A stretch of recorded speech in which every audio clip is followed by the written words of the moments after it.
Cumprimento a todos os irmãos com a paz do Senhor Jesus. Estamos dando, portanto, continuidade a mais uma leitura diária referente à lição de número 1, a primeira lição do trimestre de 2022.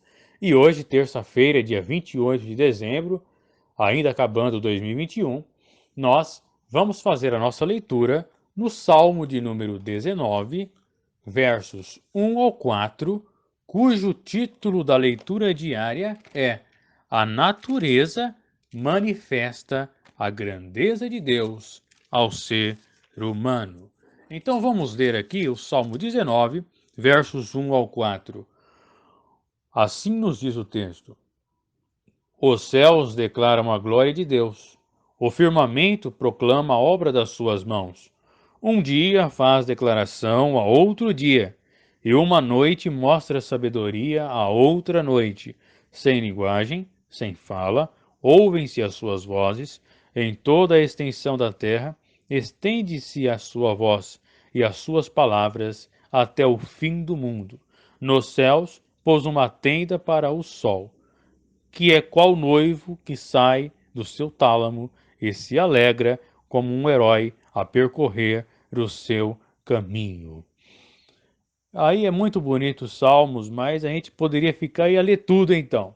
Fala da lei do Senhor, das extremidades dos céus, mas enfim. O título é A Natureza manifesta a grandeza de Deus ao ser humano. A natureza também anuncia a palavra de Deus, embora a natureza não tenha linguagem nem tenha fala. Mas quando nós olhamos para o ecossistema, para o meio ambiente, para a cadeia alimentar, para o reino animal, para o reino vegetal, para o reino dos insetos, para o reino dos peixes, quando nós vemos tudo funcionando normalmente, é porque a natureza está manifestando a grandeza de Deus ao ser humano. Quando nós vemos o Sol na posição certa, de modo que se fosse alterada uma fração de cabelo seria impossível vida na Terra, nós vemos que foi uma obra arquitetônica feita por um arquiteto que é Deus. Nenhum homem, nenhuma criatura poderia fazer isso. Existem no mundo, no universo, 10 sextilhões de estrelas. Não é 1 milhão, 1 bilhão, 1 trilhão. 10 sextilhões de estrelas e a todas Deus chama pelo nome. Portanto, a natureza manifesta a grandeza de Deus ao ser humano. Existe a lei da gravidade, a lei da termodinâmica, a lei disso, a lei daquilo, a sintonia presente nas constantes universais. Essa lei foi o Senhor que colocou no universo, porque a sua lei é perfeita e refrigera a nossa alma. Então, quando nós falamos disso, nos vem à tona o que aconteceu em Gênesis capítulo 1 e em João capítulo 1, a respeito do verbo de Deus, ou seja, a palavra de Deus, ou seja, Cristo. Onde estava Cristo na criação? Em Gênesis capítulo 1, versículo 1 diz que no princípio criou Deus todas as coisas, e a terra era sem forma e vazia, e havia trevas sobre a face do abismo. E disse Deus: haja luz. Então qual é o papel de Cristo aí?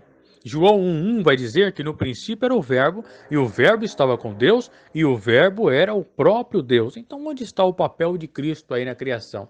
Nós vemos que Deus, ele está fazendo, ele está criando. No princípio, criou Deus os céus e a terra. Ele está projetando tudo. A terra era sem forma e vazia, o Espírito Santo de Deus se movia sobre a face das águas. E, portanto, o Espírito está se movimentando. Então, Deus ele está projetando, o Espírito está movimentando. O Espírito quer dizer fôlego, sopro de vida. Então, o Espírito de Deus nos dá vida. Nós somos guiados pelo Espírito de Deus. Portanto, quem beber da água que Jesus der, rios de água viva fluirão de seu ventre, ou seja, o Espírito Santo fluirá de seu ventre e lhe dará a vida eterna. O Espírito Santo, ele dá vida. O Espírito Santo se movia. Deus criava, projetava e o Espírito Santo se movia. Mas onde estava, porém, o Filho de Deus? Onde estava a segunda pessoa da Trindade, Cristo, na criação? Simples. E disse Deus: haja luz. A luz não é Cristo, claro que não. Mas quando Deus diz, ele está falando uma palavra. E uma palavra significa uma palavra que diz haja. Haja é um verbo. Verbo é a faculdade de agir. Portanto, Cristo estava agindo. A palavra agia, o Pai projetava, o Filho agia e o Espírito Santo se movimentava. Repetindo, o Pai projetava, o Filho agia e o Espírito Santo se movimentava, dando a vida, dando forma. Eu vou conjecturar, eu fico imaginando Deus dizendo: Eu fiz o sol, e Jesus dizendo: Eu vou colocar na posição certa, e o Espírito o Espírito dando forma ao Sol. Então, os três estavam atuando de forma distinta na criação, mas com papéis essenciais, apesar de diferentes.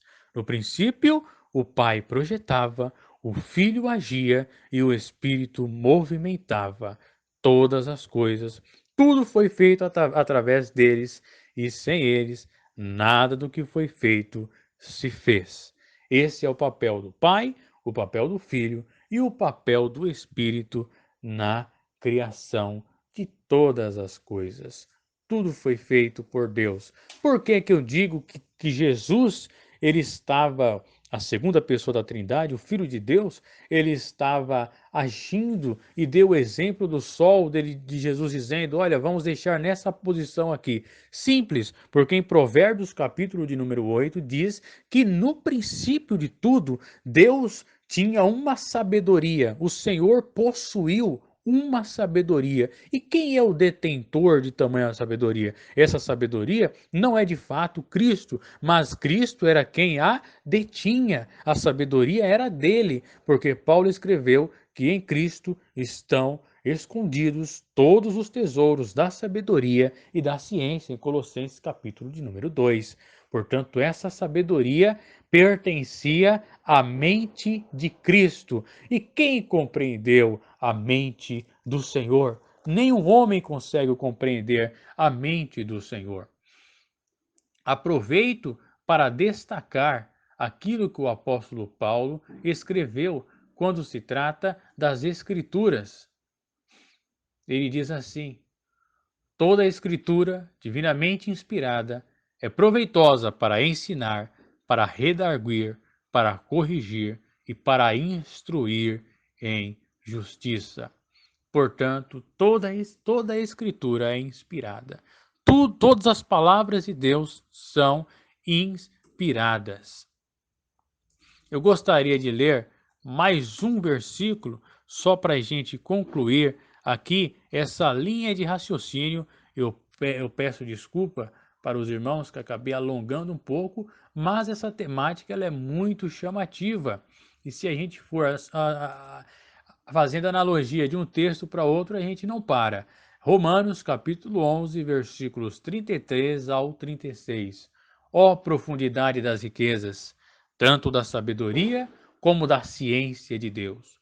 Quão insondáveis são os seus juízos, e quão inescrutáveis os seus caminhos! Porque quem compreendeu a mente do Senhor? Ou quem foi seu conselheiro? Ou quem lhe deu primeiro a ele, para que lhe seja recompensado? Porque dele, e por ele, e para ele são todas as coisas. Glória, pois, a ele eternamente. Amém. E até amanhã.